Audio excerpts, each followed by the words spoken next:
দীর্ঘক্ষণ ধরে দক্ষিণ কলকাতা জেলা কংগ্রেসের পক্ষ থেকে এই একাডেমি অফ ফাইন আর্টসের মঞ্চে আমাদের এই বিক্ষোভ প্রতিবাদ কর্মসূচি চলছে।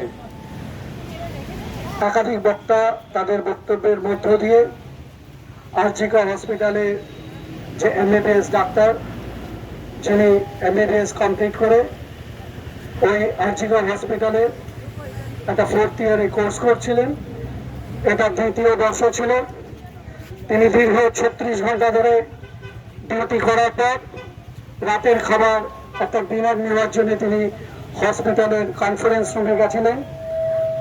জুনিয়র ডাক্তারও ওখানে গিয়েছিলেন। এর মতো অবস্থায় যখন সকালবেলা 9টার সময় আরেকজন জুনিয়র ডাক্তার ওই কনফারেন্স রুমে উপস্থিত হলেন, তখন তিনি মহিলা ডাক্তারকে দেখে শিহরিত হয়ে উঠলেন এবং দৌড় লাগালেন। দৌড়ে গিয়ে খবর দিলেন, পুলিশ আউটপোস্ট আছে সেখানে খবর দিলেন। সঙ্গে সঙ্গে ত্রাহি ত্রাহি রাগ উঠল এবং পুলিশ অদ্ভুতভাবে এই সম্পূর্ণ ঘটনাটাকে ধামা চাপা দেওয়ার একটা চেষ্টা করলেন। আমরা দেখলাম এরপরে তড়িঘড়ি পোস্টমর্টমে পাঠানো হলো, কিন্তু পুলিশ রিপোর্টে রহস্যজনক মৃত্যু বলে দাবি করা হলো। পুলিশ কোন রকম তদন্ত না করে কি করে রহস্যজনক মৃত্যু বলল তা আমরা কল্পনায় আনতে পারছি না। রাতের অন্ধকারে একজন এমবিবিএস ডাক্তার সরকারি হাসপাতালে ধর্ষণ হয়ে খুন হয়ে গেল, পুলিশ বলছে রহস্যজনক মৃত্যু।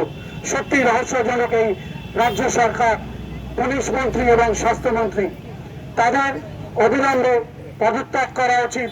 আজকে সারা বাংলার মহিলারা আজকে রাত্রিবেলা 14ই আগস্ট প্রতিবাদে মুখর হবে। আমরা জাতীয় কংগ্রেসের পক্ষ থেকে যে যেখানে পারবো আমরা এই প্রতিবাদ করব। আমরা দাবি জানাচ্ছি, আপনারা দেখতে পাচ্ছেন এখানে মহিলারা উপস্থিত হয়েছেন। এই প্রবল বৃষ্টিকে, প্রাকৃতিক দুর্যোগে উপেক্ষা করে আমরা কিন্তু যোগবাজার মোড় থেকে মিছিল করে আমরা এখানে এসেছি। তাই আমাদের মনের মধ্যে, সাধারণ মানুষের মনের মধ্যে একটা আগুন জ্বলছে, দিক দিক করে জ্বলছে। আমরা কতদিন এই অসহ্য যন্ত্রণাকে সহ্য করব?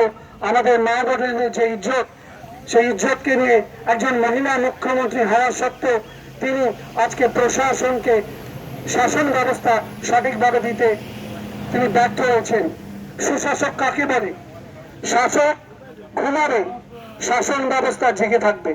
আজকে দেখছি শাসক দৌড়াচ্ছে এবং প্রশাসক আজকে দৌড়ে রয়েছে। শাসন ব্যবস্থা বলে কিছু নেই, অর্থাৎ শাসন আজকে সম্পূর্ণভাবে ভেঙে পড়েছে।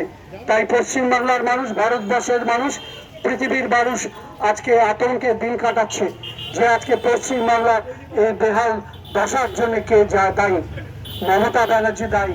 তাই মমতা ব্যানার্জি পুলিশ মন্ত্রী এবং স্বাস্থ্যমন্ত্রী বটে, তার পদত্যাগ দাবি করছি এই মঞ্চ থেকে। এবং আগামী দিনে আর যাতে কোনো মহিলা, বিশেষ করে এরকম সরকারি জায়গায় সরকারি ডাক্তার বা আপনার ঘরের মহিলারা আগামী দিনে আক্রান্ত হতে পারে, তাই সাধারণ মানুষকে বলবো আপনারা আরো ঐক্যবদ্ধ হন। রাজনৈতিক দল তাদের বক্তব্যের মধ্য দিয়ে, আন্দোলনের মধ্য দিয়ে তারা প্রতিবাদ জানাচ্ছে। সাধারণ মানুষও আজকে আন্দোলনে এবং প্রতিবাদে মুখর।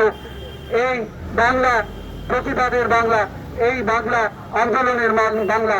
এই বলে মহিলা ঐক্যকে জিন্দাবাদ বলে মহিলা কংগ্রেসের যারা এখানে উপস্থিত আছেন তাদেরকে সাধুবাদ জানিয়ে দক্ষিণ কলকাতা জেলা কংগ্রেসের মাননীয় সভাপতি প্রদীপ প্রসাদকে ধন্যবাদ জানিয়ে এবং যারা এখানে জাতীয় কংগ্রেসের পক্ষ থেকে উপস্থিত হয়েছেন প্রত্যেকে সংগ্রামী এবং অভিনন্দন জানিয়ে আমার বক্তব্য শেষ করছি। জয় হিন্দ,